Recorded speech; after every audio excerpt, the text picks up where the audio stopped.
Hello and welcome to another episode of the Complete Agent podcast, where each week we get together to talk all things estate agency. My name is Dave Warburton. I am joined as ever by my industry colleagues, Mr. JK and Ian Storey, and also today, after an amazing podcast last week, Michelle is with us as well. So it's all four of us today, which is quite rare actually, isn't it, guys? But I'm sure it's going to be a value add. I'm sure the ratings are going to plummet now. You two idiots are back on here, especially after this intro. But yes, I'm sure it's going to be a really valuable episode. Last week's was really good, guys. I caught up on it a couple of days ago. So lots of value there as well. So thanks, Michelle, for bringing some order to the podcast and being unpacked several times by JK.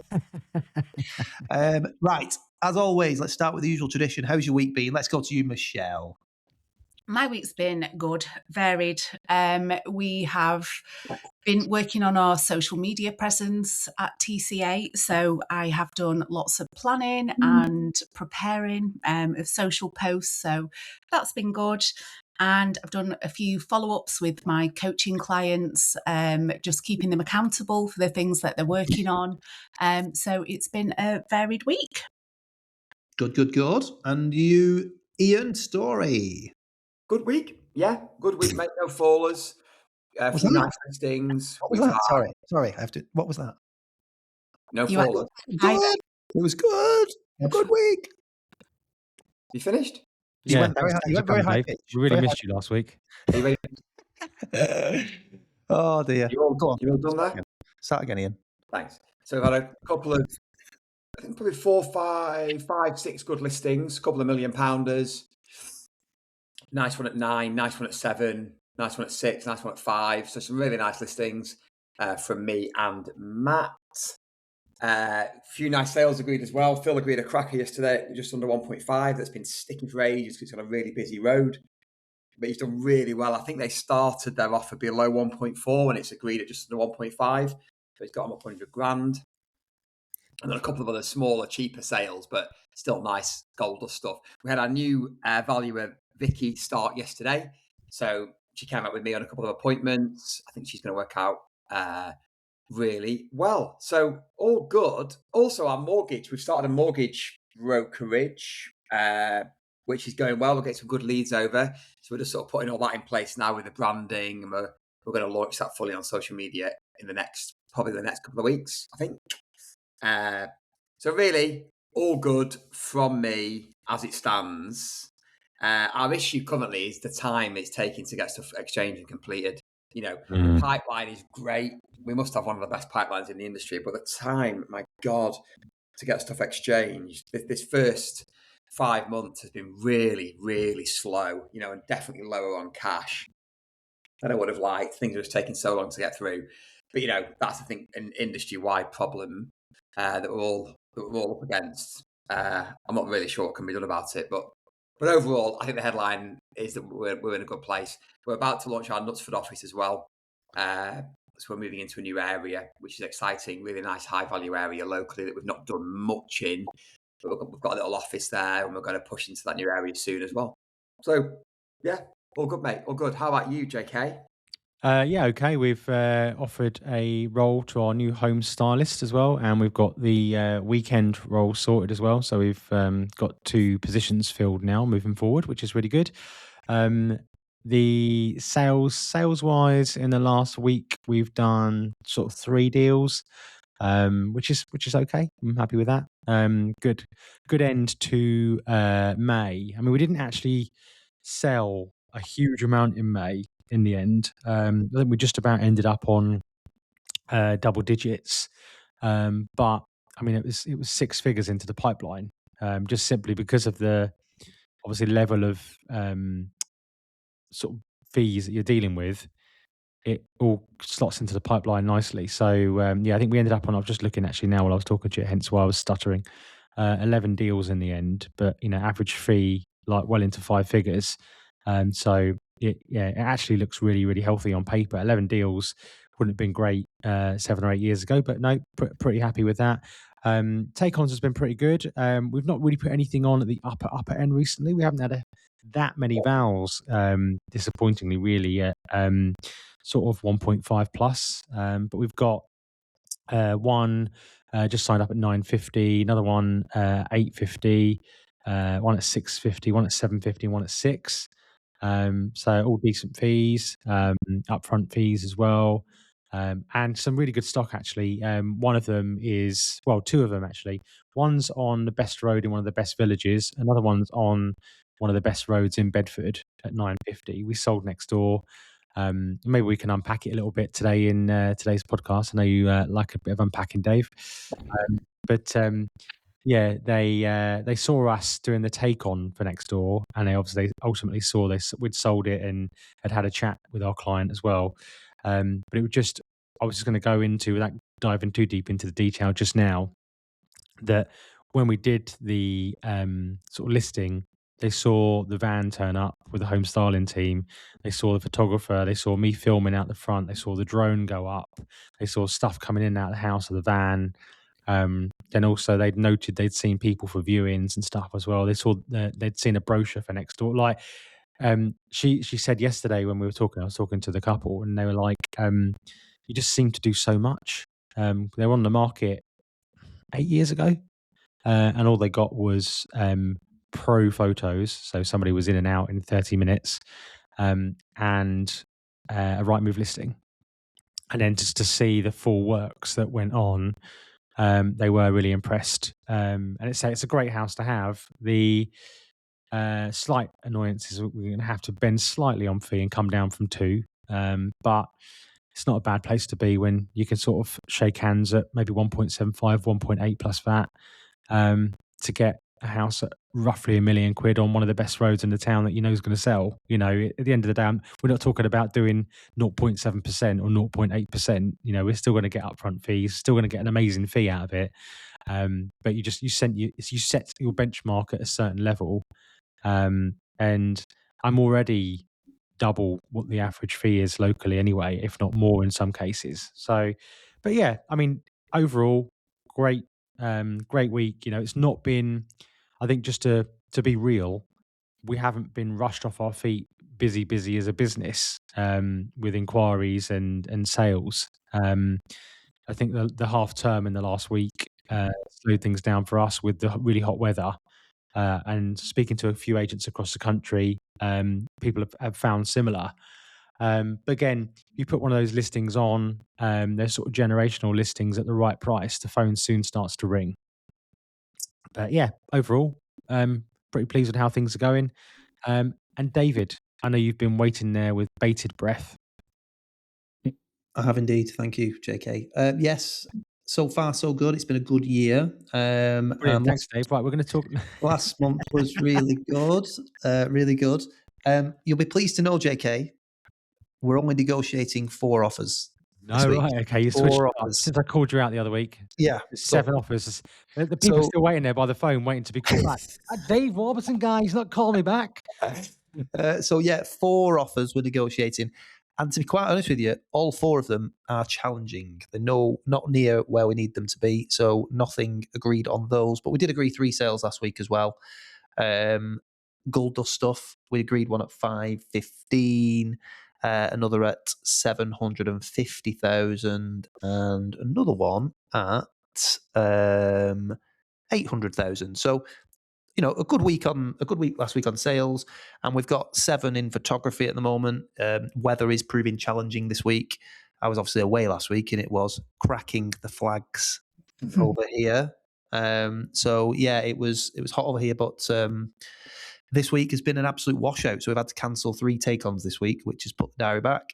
But yeah, valuations are good as well, quite strong. So I can't really complain. It's all pretty good. I'm just finding it very challenging getting deals over the line at the moment. Just a lot of back and forth with offers, and obviously keeping homeowners up to speed. And in reality, you know, I had a good half an hour on the phone with one of my clients last night, talking to them about the market conditions, and just, you know, they've already reduced twice and are in a position where the property's still not selling, but their particular local market is moving considerably, and unfortunately it's moving down.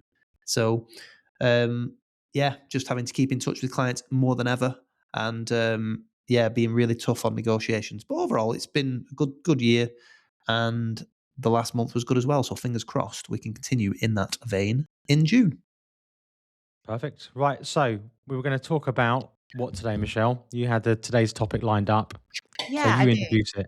Yeah. So on LinkedIn this week, I was having some back and forth with another agent, Craig from Northwall, and we were just commenting and talking on how buyers are using AI when they're structuring their offers. So it's very statistical and data heavy. And they're coming up with these kind of very much data-driven reports as to why they're offering, why, the level that they're offering. And I think it's really interesting. And I can see from other forums and groups that it's happening across the board. And it's also happening with disputes in lettings and things like that. So, it's not going away. And I think it's actually a great area to focus on because I think there's lots that can be taken away and applied practically as agents to help steer both the seller and the buyer through this process. You had some thoughts on it, Dave, didn't you? Well, I mean, my view is I think it can be quite helpful. Ooh, controversial. Come on. Well, listen, I In think, what way? Dave, are you AI? well, with buyers, with buyers having data, you mean? I mean, I don't mind it because it adds a little bit of realism to what's actually happening in the market. I think it can work both ways. Before we came on air, we were talking about a couple of examples where statistical data is needed and the right person needs to be handling those types of phone calls. And I think, to be fair, Ian, you mentioned Phil being very, very good with his statistical data and being able to back stuff up and challenging buyers. I had one yesterday that, funnily enough, talking about one of those offers. He's made a £710,000 offer on an £800,000 house. He's looking at a house that sold in 2021 for the same value. And he's going, well, that's what I think the market's, that was the absolute peak of the market. It's dropped since then. So I'm going to make the same sort of offer. And he's actually incorrect. The market has gone up 15% since that house was sold. And although we're on a bit of a downward trajectory, it was quite an interesting conversation to have with him. But when you are talking about levels of reductions and things like this, where houses are stuck, to be honest, I think that it can help your negotiations with the seller. I think it can help you with brand new instructions because what do most sellers want to do before they go on the market? What do they have in their head with the price? They'll need educating, but they'll always have a figure roughly in their head what they think the house is worth. Let's say that they think the house is worth 900,000. Their automatic reaction for 99% of sellers, I think, is to, right, well, we'll put it on at 950 or a million because we're always going to get knocked down. And what they fail to realize is that buyers now have got access to more data than ever before. So being more competitively priced to create that competition and dig into the emotional connection of a buyer is more important than ever before. Hence why, I could go down a rabbit hole here, but when you're selling a home and presenting a home, this is why video is incredibly important, because you can really talk about what you can do with a house and how you can showcase it and things like that, and talk about the lifestyle that the home offers. But if we're purely talking about stats, data, all that sort of stuff, I don't mind it. I like buyers having the information because it brings a bit of realism to the market. And I think that sellers need to get real. And right now, in particular, there is too much overpriced stock. There's 35% of houses have been reduced on Rightmove. It's massive. So, I don't mind it. I think AI has its place, but also the other thing about AI is that AI isn't always correct. People assume if they use ChatGPT and say, make this offer on this house, and it could be like, and add statistical data to back up my low offer, and it'll add in there something like, M dash, like, oh, this isn't this, it's this, and according to X, Y, and Z, it's this. And then they'll copy and paste that to you as the agent, and you go, well, that's all wrong. Go back to them and say, actually, this is all wrong. They'll then go running back to ChatGPT and go, the agent said this is wrong. And the ChatGPT will be like, good catch. You're right. We are wrong. And then that person feels like an idiot then. So AI is only as good as what you put into it. And that's why, I've been much more Team Claude than I have Team ChatGPT in more recent times. And one of the things, like if we're going back to what you said at the start, Michelle, about not just negotiation, but agents using it in things like letting scenarios. Like having the Renters' Rights Act downloaded fully and available to that not ChatGPT, to Claude or whatever it is that you're using, and asking it to specifically reference that and double check anything that you say before you say it is crucial, because then it will quote the source and quote the article from where it's from.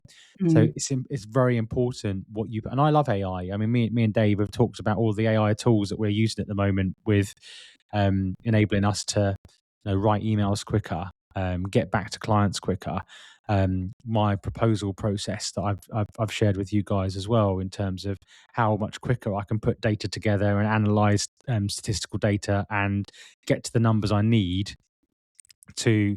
So when I'm in the living room and post living room, the data is there. Like, I don't have to sift through different spreadsheets and bits and pieces. I can get it all there and ready in front of mind. Yeah, Dave. I mean, I'm sorry, just on the AI thing. I mean, I'm obviously referring to data and having data at your fingertips and things like that. If somebody writes into ChatGPT, how much of house price has been affected in the last 5 years in this particular postcode and all that. AI is a great tool, and it will make people seem more articulate, but it doesn't change the fact that you are supposed to be the expert. And if people are coming back at you with stuff, you just need to be armed with the stuff yourself. And if you're not, there's a problem. That's the point. Yeah, if you know the data in your local market well enough yourself, Yeah, then it doesn't matter what data buyers have got. Absolutely. If you know the genuine data, then you can argue the point, can't you? And if the buyer is right, that maybe the house is priced wrong, and it helps you with the seller to show them. Yeah, I and always say experience as valuation well. subjective. It's worth what someone's prepared to pay. Absolutely, JK. You know, But to say that is partly true. Well, obviously it's massively true. But what I meant was, it's partly true in terms of the emotional side of the purchase.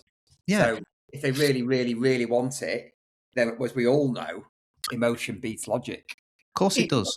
But I think there's a real danger here, and I think this is where there's a huge learning point, is when you're doing a negotiation or those conversations are opened, you need your team to be able to handle that type of conversation and negotiation. So you could go to war with data. So you could be sparring for a long time, but that isn't the point, is it? So it's what skills have your team got to be able to disagree without being disagreeable? How can they de-escalate somebody who is kind of on the charge, armed with their report and their statistics and their data, and is really kind of headstrong and focused into getting the result that they want? Because that isn't going to give you a productive negotiation conversation, is it? So it's understanding and being able to handle that type of approach rather than it becoming combative. Yeah, I agree. And I just think it makes people seem more articulate. But it doesn't change the fact it's noise, in my opinion. I think that as long as you know your local market and you know that the house, and you know how to negotiate emotionally as well with that particular person, everybody wants to try and get a deal, but ultimately, how much do they want the house? So it all goes back to their why, though. Like, again, you can talk about figures and data, but removing all of that, as you've all said, the emotional side of things, and the best negotiations and deals are done, in my opinion, by asking the best questions. Yeah. And having people come into their own conclusion about why because they need to justify, how many times have we done man maths or girl maths and gone, this needs to be, I don't know, you've saved, I don't know, X amount of pounds on someone else, so it can justify you going on holiday with the lads for, 800 quid, or, you make the justifications in your own mind. And to kind of do that back to agency, when you're speaking to someone and saying, what is it about this house that is making you offer that amount? So let's say, for example, they're at 710 instead of 800. Tell me, where we come to 710 rather than email, because this is where ChatGPT, and that there's no, you say it a lot, Dave, there's no tone of voice in text, and ChatGPT is very matter of fact. And if you go back very matter of fact with your own AI or your own voice, it's very matter.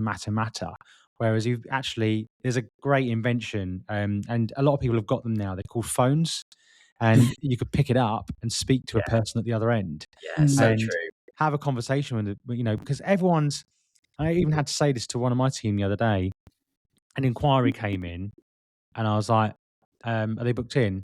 I've emailed them. What are you doing? Why are you emailing? Yeah, pick up the phone.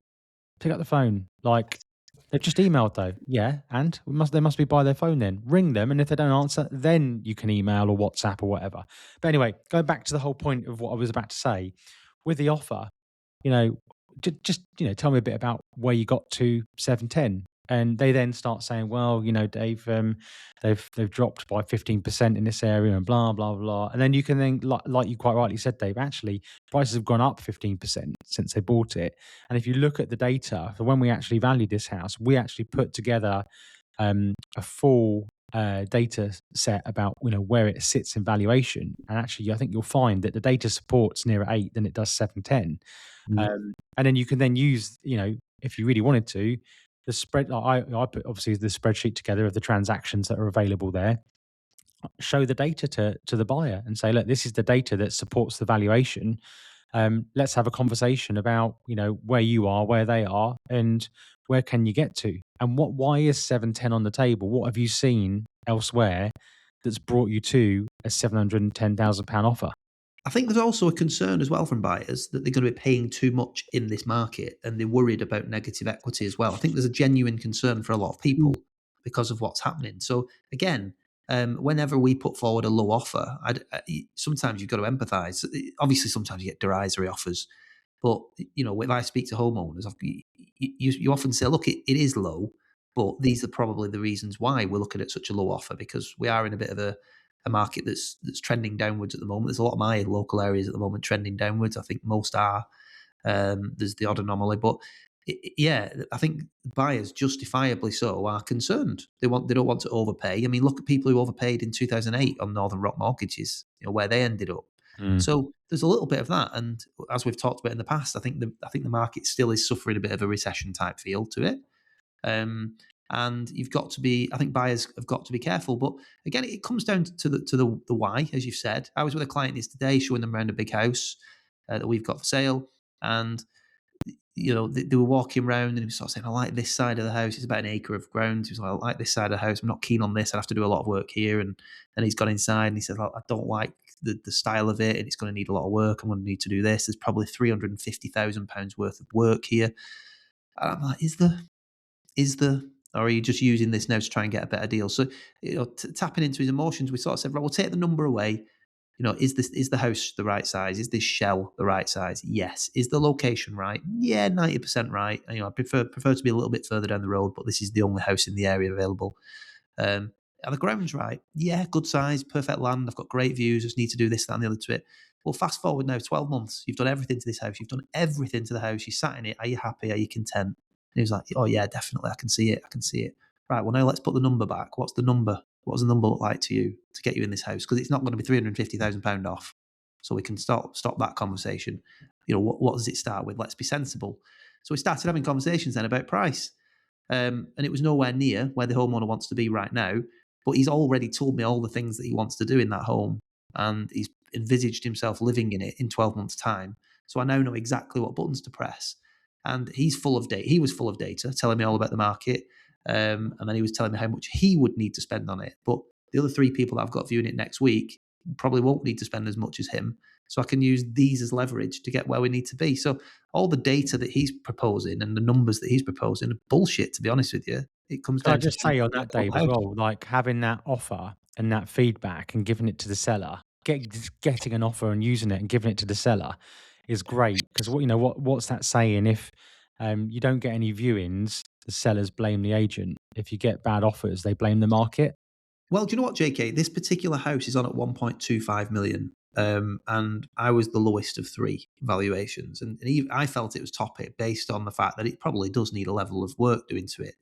But we had a conversation. It's been on the market for 3 months. And we had a conversation, me and the owner, about 4 weeks ago, where they said, we're not in any rush, which is a classic, isn't it, from most vendors. But when they've gone away and had time to digest it and only had a couple of viewings since, they've now started saying, do you know what, David, in hindsight, what you told us is ringing true. We've not had much more interest yet in that last sort of 4 weeks since we last properly spoke about the market. We're moving into June, as it were, and like it's just rung with me now. You said to me, if we've not got a buyer by July, then we might be looking at 2027 in this house or Christmas in this house. So it then went towards price and their why, what they're trying to achieve. They've no chain. They don't need the money necessarily. They're successful people. What does the question started gearing towards, does £250,000 massively change your life? And that's a hell of a lot of money. But for these people, not so much. This, whatever they get for this house goes straight into their pension pot, which I guess is already very, very full. And they were sort of like, not really, no. I said, well, what we're doing pissing around at 1.25 million then? And it just so happens that we've had a flurry of interest in the last week. And I've said, well, let's just hang fire. There's no point dropping it to 1 million right now. We've got 3 people that will come interview it. One of them was yesterday. Let's see how the other 2 go next week. But their mindset has shifted enormously. They're now like, do you know what? If we get anything over 1 million, we're happy. It's very saleable at 1 million. But I still think the next week or 2 could prove to be different. So just, again, having these conversations with sellers and buyers is very important. But I know it's not in the context of AI there and data, but the conversation at the viewing was very much that. And feeding that back to the seller has made them realise even more that, perhaps we do need to be a bit more realistic here. I think there's a good conversation to have with sellers around price, though. We did one recently this week where it was around the sort of 450 mark, and other agents had said 475, 480, and we said really it's more like 430, 440, and it needs to be offers over 425. And then we went at a random price, and it being like 460, which kind of went against everything, but the sellers were insistent that that's what they wanted to try. So I said, look, we'll go with it. Anyway, nothing happened as expected. And I said, look, we need to do this. If you want to buy this other house and you want to get moving, this is what we need to do, because we haven't got all the time in the world on our side, but also equally, we're not in a rising market, so the market isn't going to catch up. You both got good jobs. You're both like almost doubling the value of house that you're going to. You both earn good money. I'm not going to sit here and say I told you so, but what does it look like? Like you just said, Dave, a second ago, what does it look like if we end up getting 430, 435 for this house? How much is that going to impact your life over the next 5 to 10 years if you quote unquote lose 10, 15, 20 grand that you never had, that you're hanging on to?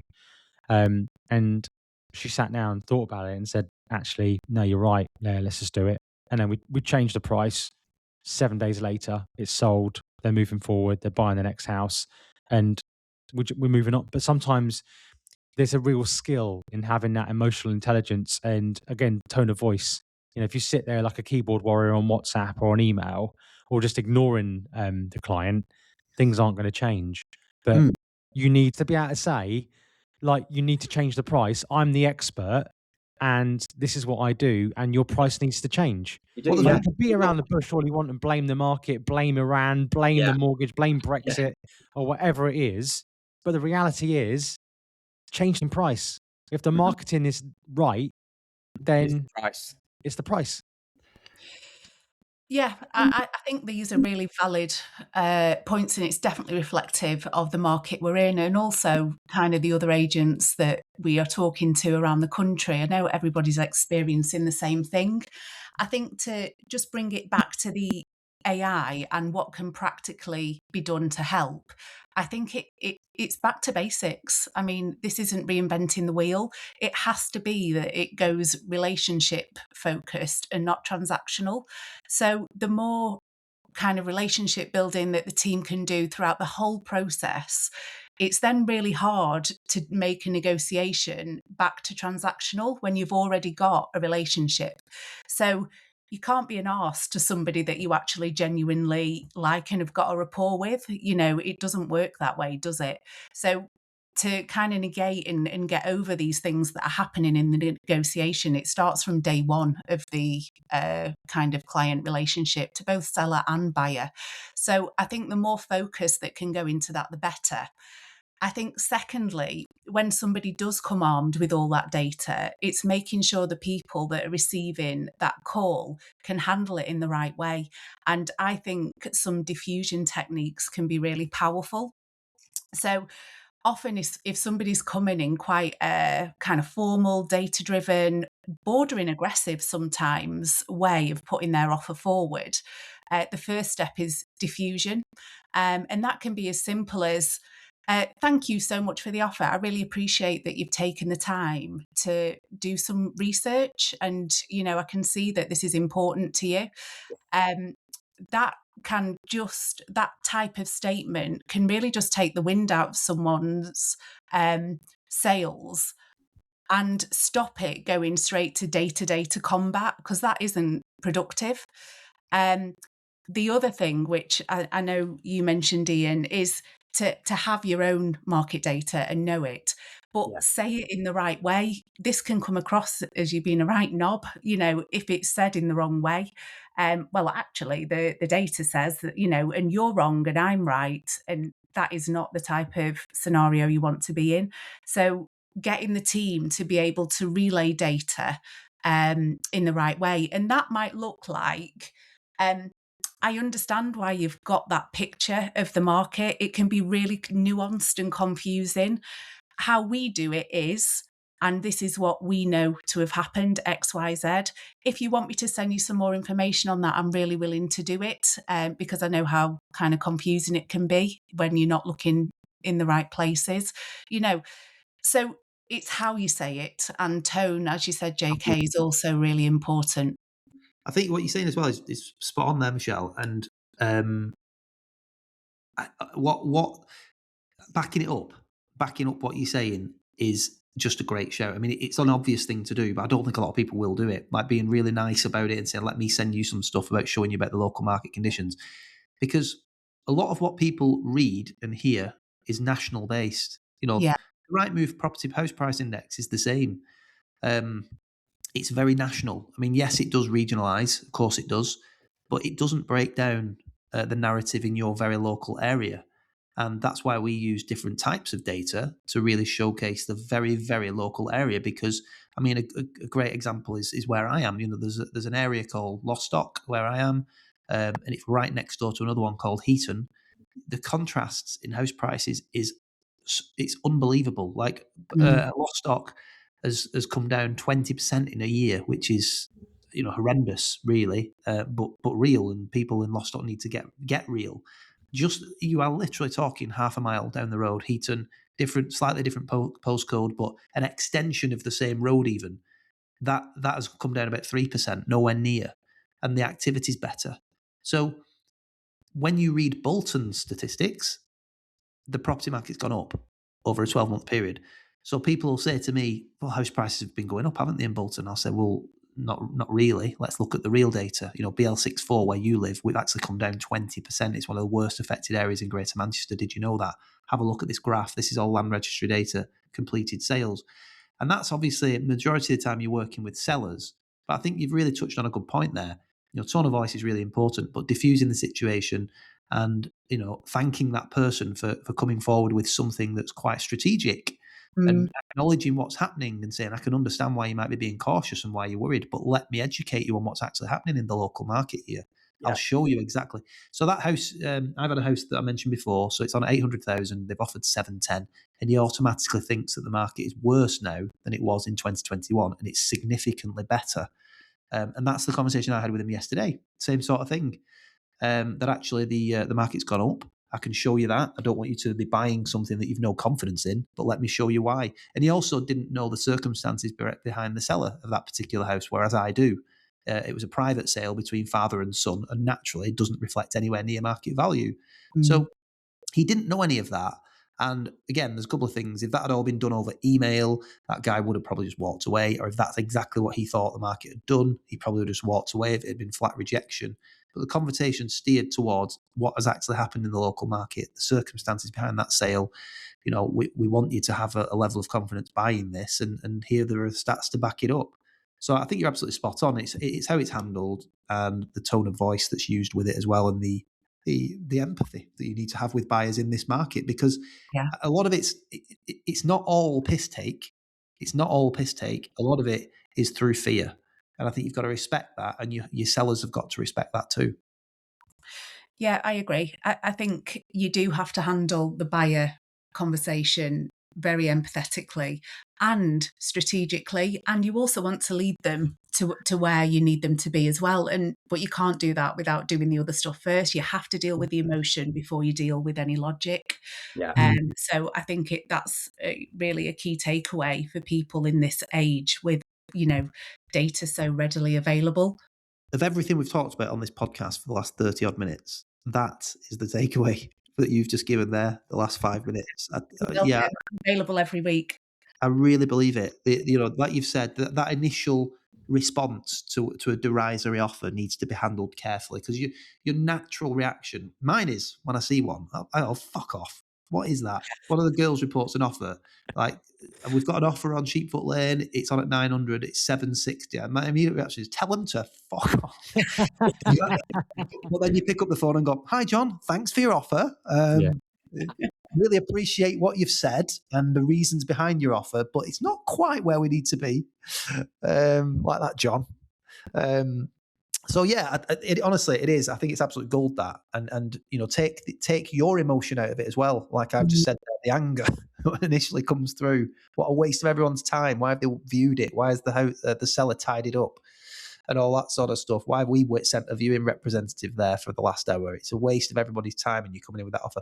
But it's a sign of the market, driven mainly by, I think, fear a lot of the time, not piss take. So I think you just need to have those conversations rationally with buyers and sellers. Yeah, agreed. Well, it seems like a good place to call it. I think that's been value packed. Improv. What it was, it was value packed for the last 6 minutes when Michelle started talking. Yeah. Like last week. Yeah, I'm not coming again. Anyway, on that note, we will see you all next week. We have got Mastermind in 2 weeks, so there is still time to join if you are on the fence. We have a Mastermind in 2 weeks. Michelle's available. Less than 2 weeks. It's going to be great. Yeah. Michelle, can you just add some value on that really quickly? Can you just unpack it for me? Anyway, let's see you all next week. Thank you for listening, and have a great day. Cheers, guys. Bye.